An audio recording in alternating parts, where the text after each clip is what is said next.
नमस्कार, मी कीर्ती गायकवाड. स्वागत आहे आपलं आय न्यूज 28 मध्ये.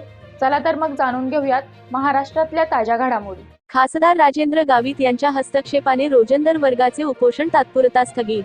एकात्मिक आदिवासी विकास प्रकल्प जव्हार येथे सुरू असलेले रोजंदार वर्ग 4च्या उपोषणामध्ये पालघर लोकसभेचे विद्यमान खासदार श्री राजेंद्र गावित यांनी मध्यस्थी करून 2 जानेवारी 2024 रोजी मुख्यमंत्री साहेबांसोबत जस्ट करून तुम्हाला न्याय मिळवून देईन असे आश्वासन देऊन हे उपोषण मागे घेण्याची विनंती केली.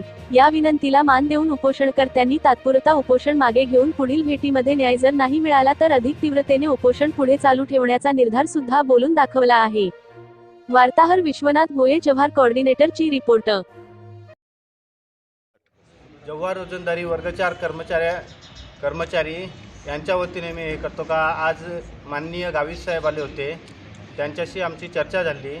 ते बोलले का तुमचं हे उपोषण आहे स्थगिती करा. 2 तारखेला त्यांनी आम्हाला मंत्रालयात बोलवलं आहे, मुख्यमंत्र्यांशी चर्चा करतात.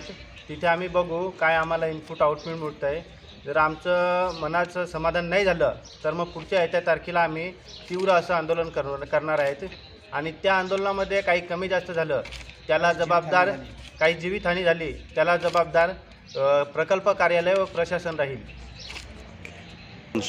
आज आमच्या उपोषणाचा दुसरा दिवस आहे.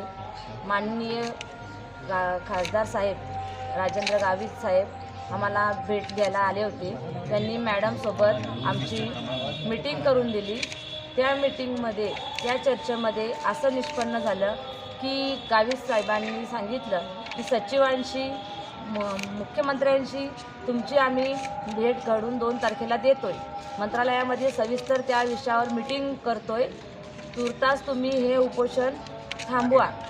जर आम्हाला 2 तारखेच्या मीटिंगमध्ये काही समाधानकारक झालं नाही किंवा आमच्या मागण्या मान्य झाल्या नाही तर 2 तारखेनंतर जे आम्ही आंदोलन लावणार आहेत ते अतितीव्रतेचे असणार आहे.